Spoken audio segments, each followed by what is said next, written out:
Bienvenidas, bienvenidos. Esto es Conexionistas. Esta es nuestra mesa que le hemos bautizado como un cambio de régimen. Estamos viviendo literalmente un cambio de régimen y pues queremos analizar qué es lo que está ocurriendo, cómo está ocurriendo y cuáles son las cosas.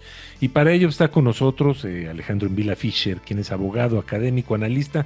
Si ustedes nos siguen aquí en Conexionistas ya lo conocen, con él hablamos muchos temas de política, hablamos mucho de los temas de la reforma judicial. Vaya, estamos muy empapados de muchas cosas gracias a él. Entonces, pues no queda más que darle la bienvenida. Alejandro, ¿cómo estás? Armando, Edgar, muchas gracias por la invitación y siempre complacido de estar aquí acompañándonos. Magnífico. Y Edgar, pues un tema interesante, ¿no? Proyecto de reforma electoral. ¿Qué es lo que viene el cambio? O lo que decíamos, bueno, decía ahorita Alejandro cuando estábamos tras bambalinas, ¿no? El último clavo. ¿Tú cómo ves todo este tema de la reforma? Pues primero agradecer a nuestras amigas y a nuestros amigos de Conexionistas que se conectan con nosotros para regalarnos su tiempo en este y en todos los episodios.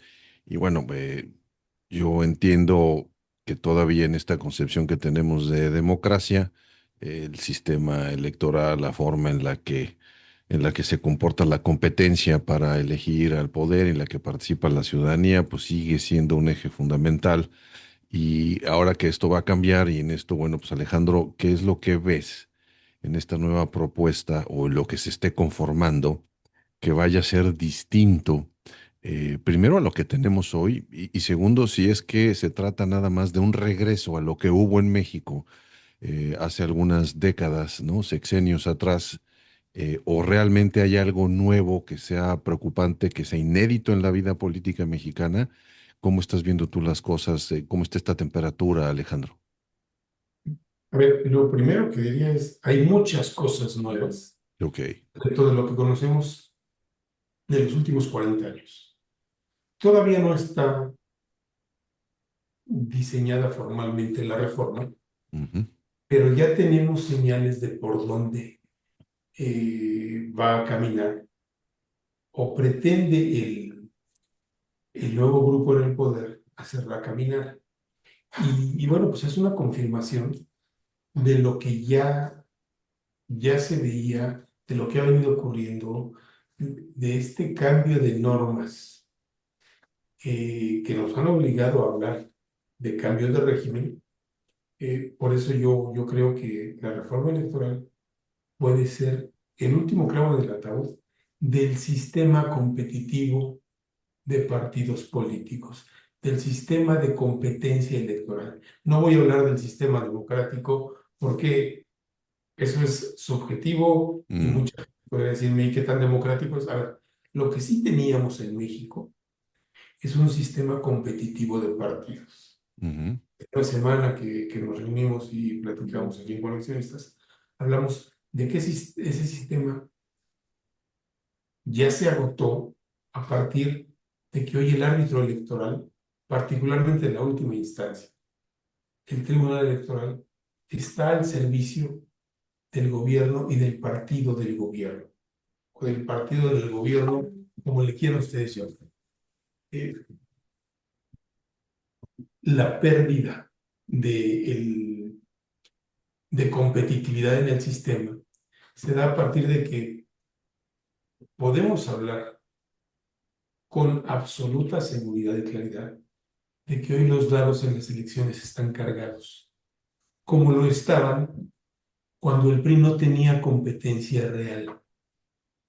Y de esto hace ya bastantes años. Eh, ahora, ¿qué viene? Esto ya está, sin reforma. ¿Qué viene en la reforma? Bueno, a ver, uno de los elementos fundamentales de lo que se ha esbozado, de lo que la propia Presidenta ha dicho que quiere, es el cambio de la representación proporcional, ok. la disminución de la representación proporcional. Y es bien fácil vender entre una sociedad que no hace mucho esfuerzo por informarse por razones estructurales, eh, esta idea tonta y falsa de que los plurinominales no representan a nadie. Y no representan a nadie y son legisladores flojos que no ganaron una elección. Eh, La verdad es que los plurinominales representan a las minorías. Y en un país en el que la coalición gobernante obtuvo el 54% de los votos, pues la aritmética básica nos dice que el 46% de los electores votaron por una opción diferente a Morena y sus aliados. Los plurinominales deberían representar a ese 46%. Yo lanzaría una primera pregunta tratando de ser didáctico. ¿Alguien de los amigos del auditorio cree que en un sistema político ese 46%, la mitad de la población, no merece o no debe estar representada en los órganos legislativos? Se representa a través de los plurinominales. Personalmente, a lo mejor ustedes piensan diferente, espero que no. Yo creo que ese 46% debe estar representado, es prácticamente la mitad de la población. Si tú eliminas el sistema de representación proporcional, en México tenemos un mixto. Unos son diputados de mayoría relativa, 300 y 200 más son de representación proporcional. Si tú eliminas la representación proporcional, vas a dejar solo, en este momento, solo a diputados y senadores de Morena y sus aliados. Regreso a la pregunta. ¿Eso representaría a la sociedad? En la sociedad solo existe gente que esté del lado de Morena y sus aliados. No hay gente que se oponga a Morena o que piense diferente políticamente hablando a Morena y sus aliados. Yo estoy seguro de que sí la hay. Esa gente no merece estar representada en el órgano legislativo. Yo estoy seguro de que sí. No son ciudadanos de segunda. Perder una elección o votar por el perdedor no te hace ciudadano de segunda. No Mm. te quita ninguno o no debería quitarte ninguno de tus derechos.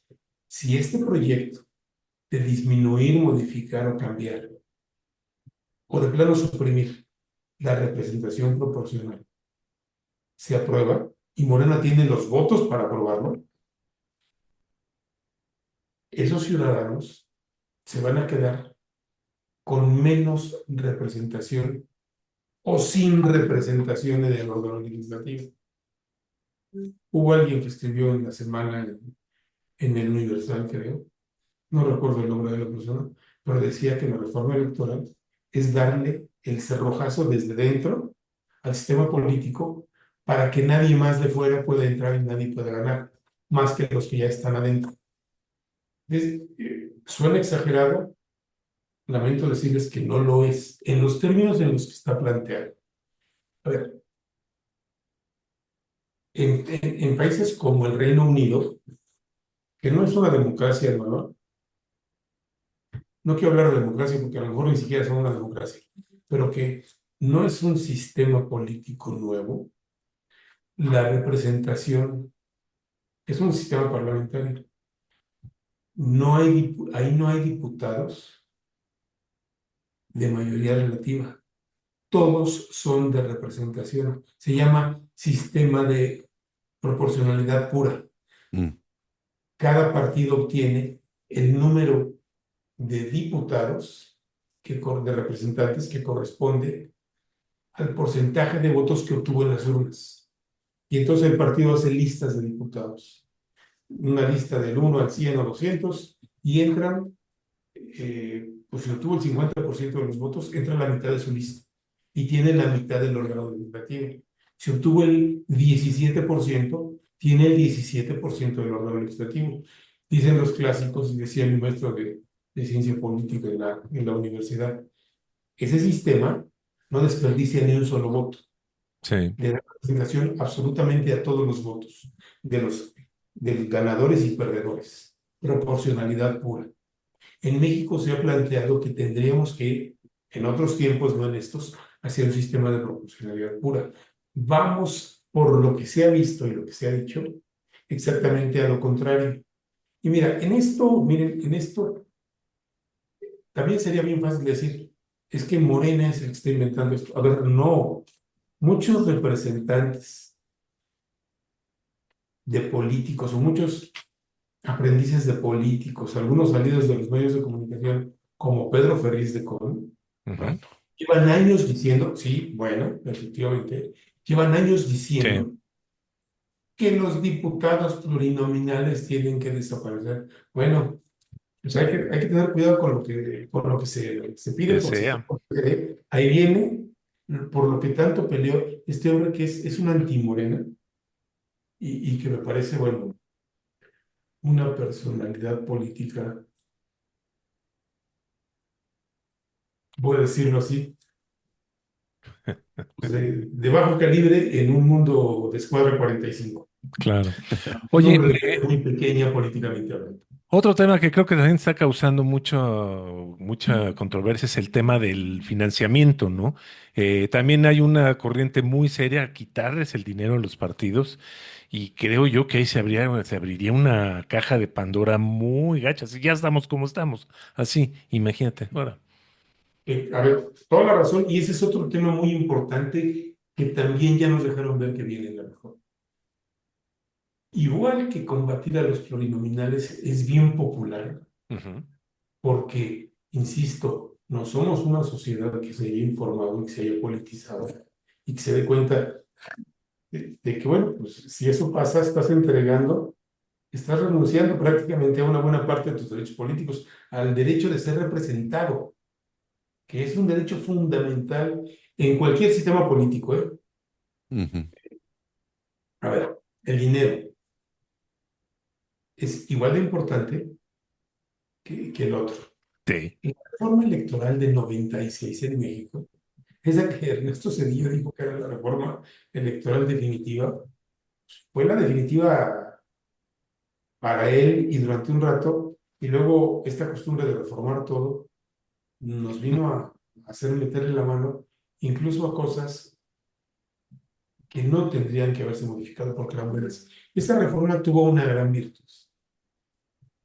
Repartió el dinero entre los partidos. Primero definió algo que ya estaba en la norma, pero lo fortaleció.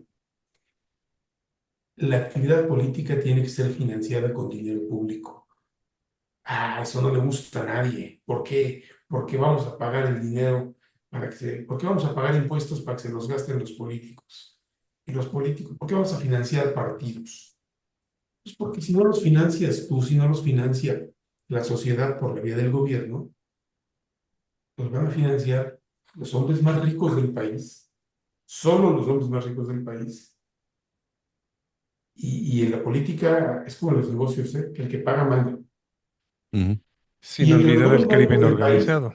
claro, entre los hombres más ricos del país, o los grupos más ricos del país, está el crimen organizado, como dice Armando. Claro, No claro, solo claro. los grandes empresarios de fortunas legítimas o legales, también los empresarios del narcotráfico, del derecho de piso, del secuestro, de la extorsión, que han amasado del contrabando, del huachicol, para decirlo en términos muy de ahora, que han amasado enormes fortunas y que son capaces no solo de comprar policías, también de comprar políticos. Y este fenómeno existe en todo el mundo, ¿eh?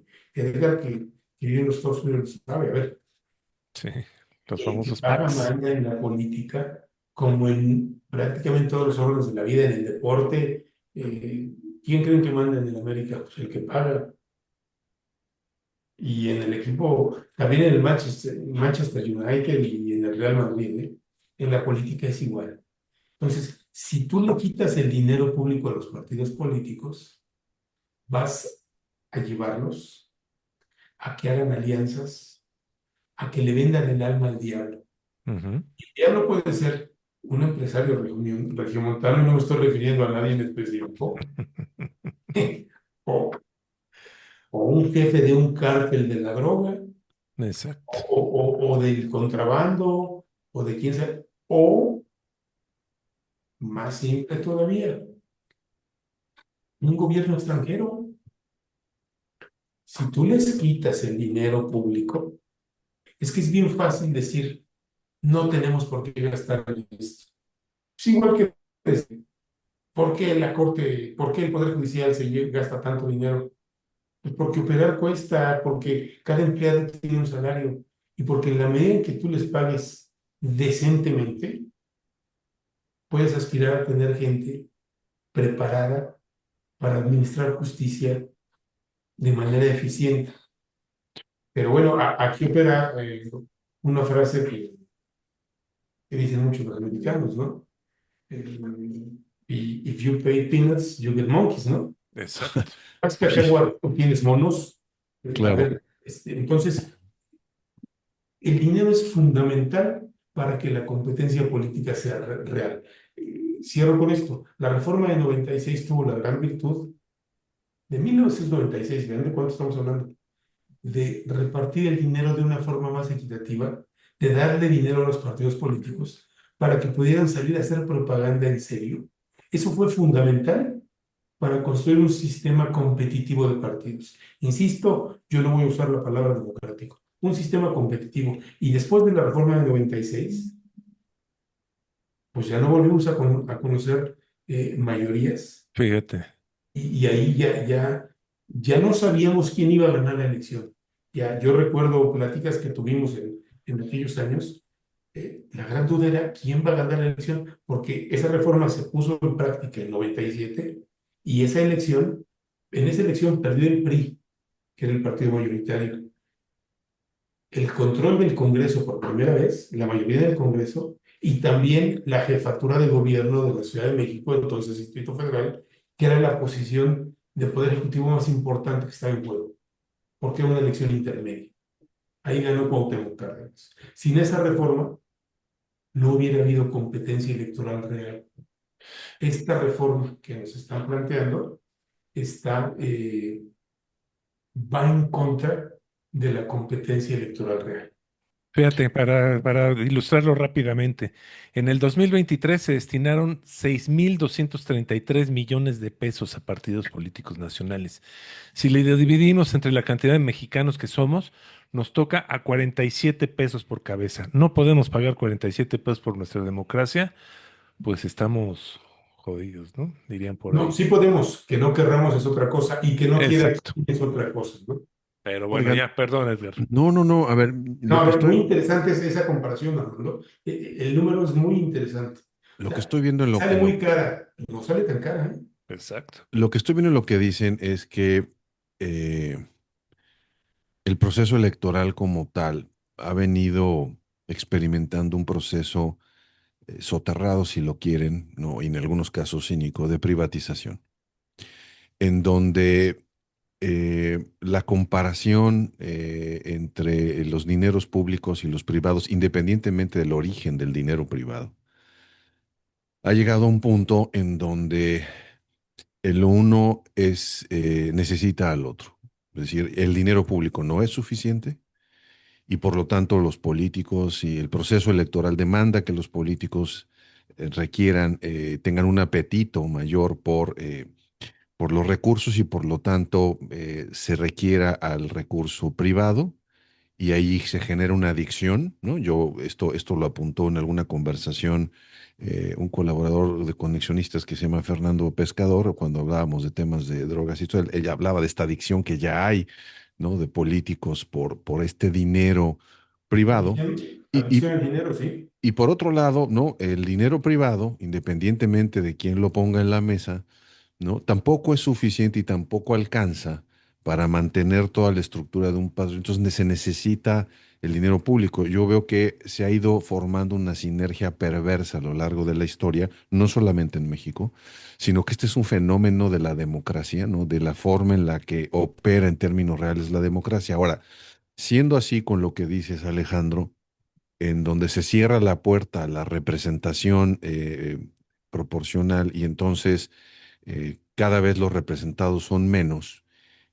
Y al ser menos los representados, pues volvemos otra vez a esta vieja pregunta, ¿democracia para quién? Porque entonces si yo ya no puedo votar por el propio filtro de no tener, digamos, candidaturas o representados o representantes plurinominales, Y además, mis 40 y tantos pesos no van a ser suficientes, aunque yo decida darlos, porque siempre va a haber alguien en la mesa que va a poner un recurso y esos recursos terminan alimentando un circuito de oligarquías que se ponen de acuerdo.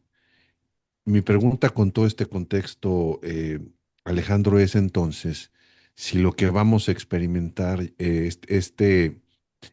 clavo en el ataúd, ¿no? Es la bienvenida a esta gestión cínica de un oligopolio que lo único que va a hacer es administrar el poder dentro de las franquicias de Morena.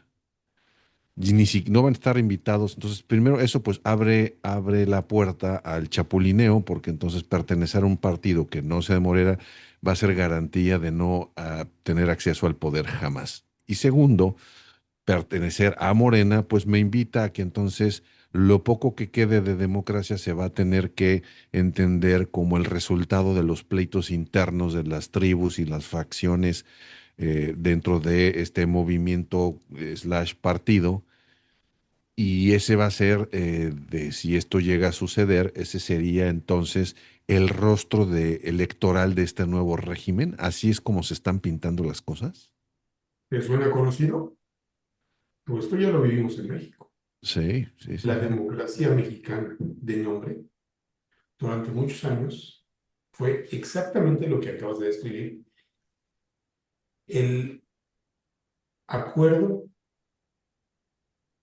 entre las corrientes internas del PRI. Ujú. Eso fue durante muchos años la democracia mexicana. Y pertenecer al PAN y pertenecer al PPS, que tenía registro legal, y al PARM, que eran Claro. partidos de oposición satélites, era garantía de nunca ganar una elección. ¿Sí? Eh, a ver, lamento tener que decir, pero sí se perfila que esto apunta para regresar a esa etapa que tiene más de 50 años. Porque, a ver, el sistema electoral mexicano, todo el mundo dice que se empezó a abrir en 63, el sistema político, en 77, perdón, con la reforma de Reyes Heroles. En realidad, los diputados del partido nacen en 1963. Ninguno de nosotros había nacido cuando los diputados de minoría se estrenan. Y ese tránsito sirvió para muchas cosas que normalmente los mexicanos despreciamos de nuestra historia política, que por supuesto no es perfecta y es absolutamente inacabada. Pero a ver, México transitó sin revoluciones, sin disputas armadas por el poder durante muchos años, perteneciendo culturalmente a una región del mundo reconocida por su inestabilidad política y por sus golpes de Estado. Me refiero a Latinoamérica. Porque, aunque geográficamente seamos Centroamérica, culturalmente México está más cerca de Por Latinoamérica. supuesto, por Sí, supuesto. Oye, sí, sí. y entonces esto significa, o sea, es porque entonces pareciera que estamos dibujando una condición fatalista de no hemos sabido escapar de nuestra propia historia. Esto significa, y con esto quiero hacer esta última pregunta, que la posibilidad de que esto no suceda o de que se corrija, entonces va a volver a depender de que existan algunos caudillos al interior, ¿no? del propio Morena o al interior de aquellas fuerzas, lo voy a decir así, de mercado que sean capaces de poner un cheque lo suficientemente grande como para condicionar algunos liderazgos y la elección de algunos procesos, y vuelvo a subrayar lo suficientemente grande independientemente de si el dinero es bien o mal habido.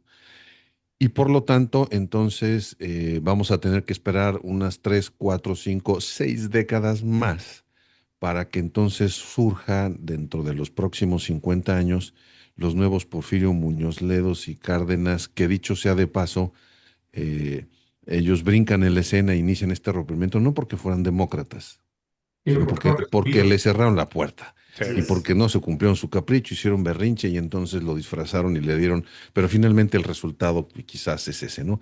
Entonces, eso significa entonces que dada la historia, dada la condición mexicana de la política, este nuevo régimen que se plantea aspira a tener por lo menos garantizados unas 7, 8 décadas de esa, entre comillas, seguridad política o asertividad para solamente los que pertenecemos aquí. Y la única forma, y subrayo lo último, la única forma de que esto cambie es que dentro de esto haya algunos personajes que logren romper, porque yo no veo dentro de los partidos políticos actuales y los liderazgos de los partidos políticos actuales que tengan el arresto, el talento y sobre todo el capital político suficiente para cambiar. ¿Cómo te haces, qué piensas de esto?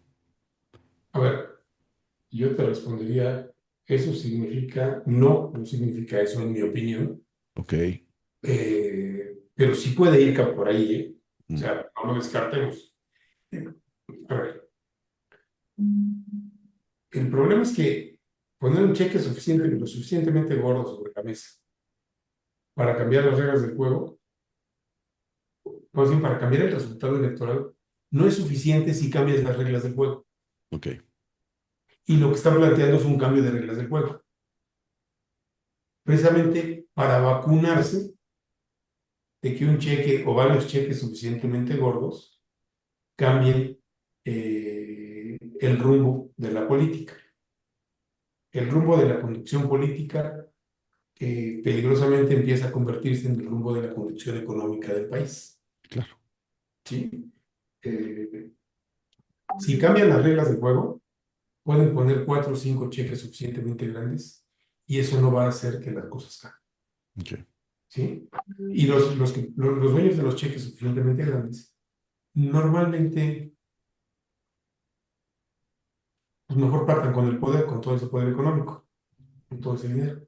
Ujú. ¿Sí? Pero suponiendo que no quisieran pactar, el poder se está protegiendo con el cambio de reglas. Se está protegiendo de la fuerza del dinero con el cambio de reglas, con el control institucional, Ok. esta nueva institucionalidad. Ahora, eso significa que van a pasar 6, 7, 8 décadas hasta que aparezcan los caudillos, los Muñoz Dedos. No, a ver, Muñoz Ledo y Cárdenas fueron los beneficiarios, e Ifigenia y otros más. Fueron los beneficiarios pues, de otras generaciones de políticos que construyeron ese cambio desde el PRI, de la gente como Reyes Heroles, de la gente que dijo, es mejor construir la competencia electoral y llamar a la izquierda a que se meta a competir electoralmente como partido y reconocerla como partido, a dejarlos fuera del sistema y mandarlos a la sierra que hagan la revolución, porque será la opción. Ujú. Y vamos, lo estoy planteando de manera muy simplista, Sí, claro. pero eso fue lo que pasó en otros países de Latinoamérica. Sí. El sistema se cerraba y entonces las guerrillas aparecían por todos lados. En México hubo guerrillas. ¿Cómo desinfló las guerrillas esa vieja política mexicana, esa clase política mexicana, donde pues había Cosío Villegas y había Reyes Heroles y había intelectuales y había Octavio Paz que pueden caernos bien o mal, pero entendían y tenían visión de Estado. Sí. Y la desinfló abriendo el sistema y llevándolos a que compitieran electoralmente en lugar de que se fueran a hacer la revolución. Por plurinominales. Claro, esa es una de las razones, Sí, una de las razones sí. por las que México tuvo un desarrollo institucional, económico, industrial y político razonablemente estable, a diferencia de muchos países de Latinoamérica. Esa es la diferencia. Y a ver, yo no voy a descartar, no lo sé, pero no voy a descartar que también haya influido nuestra cercanía con los Estados Unidos. Por supuesto. Ya platicamos aquí la otra vez que los Estados Unidos hoy día no son una fuente de estabilidad, son una fuente de inestabilidad porque están viviendo su propia transición política que yo al día de hoy, y yo por supuesto que no soy un especialista en la política norteamericana. No sé hacia dónde va. No sé cuántos norteamericanos sepan ya con certeza hacia dónde va. Pero sí me parece claro que están viviendo una transición política. En este momento los Estados Unidos no le está dando estabilidad a ninguna parte del mundo, está dando mucha inestabilidad. Entonces, a ver, si en un momento, si en la transición política del siglo pasado de México, eh, Estados Unidos Sí, fue una fuente de estabilidad, hoy no lo es, ¿eh? Hoy no contamos con eso. Entonces, si el sistema se cierra, sí pueden pasar cosas. Ahora, si el sistema se cierra, sí podemos ver algunos sexenios con este mismo grupo de poder. Yo le agregaría, y con esto concluyo, una salvedad. Con todo lo en pañales que está nuestra sociedad en materia de formación política y de construcción de ciudadanía, creo que está no por virtud propia, sino por razones del momento y el cambio tecnológico, mucho más informada y mucho más involucrada de lo que estaba la sociedad de los años 30, 40, 50.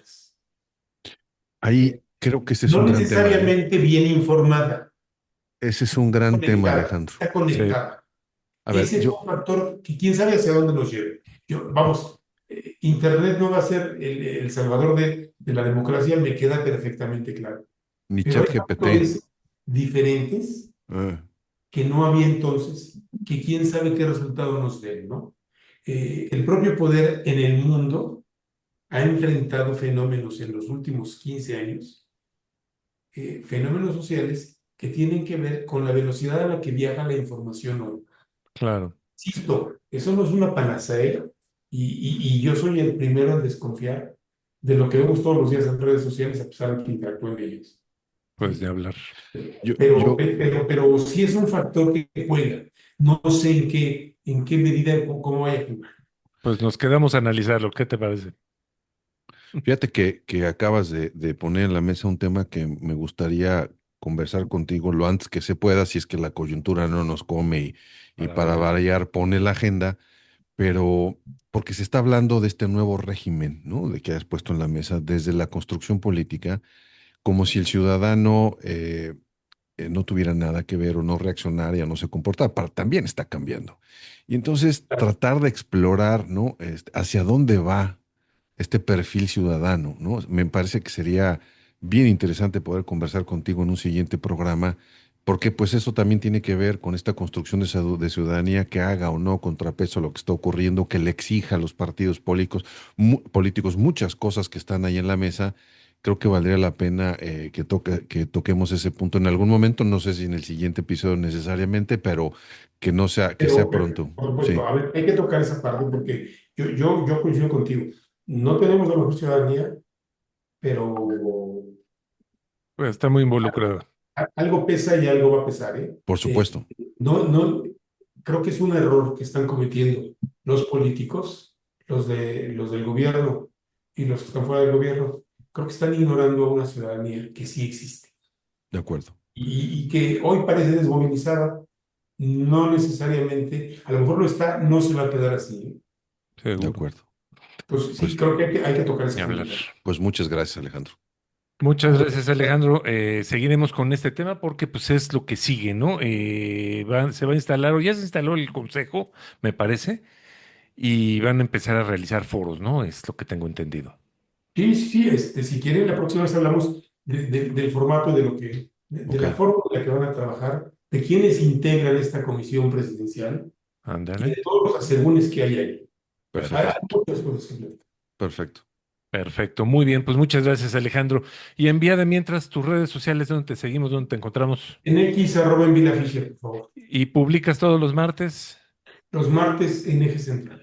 Perfecto, ahí léanlo porque pues está muy al día y sobre todo nos comenta sobre temas que están en el tintero en ese momento. Edgar, muchas gracias. Gracias a ustedes, gracias por escucharnos y darnos su tiempo. Muy bien, nosotros somos Conexionistas MX.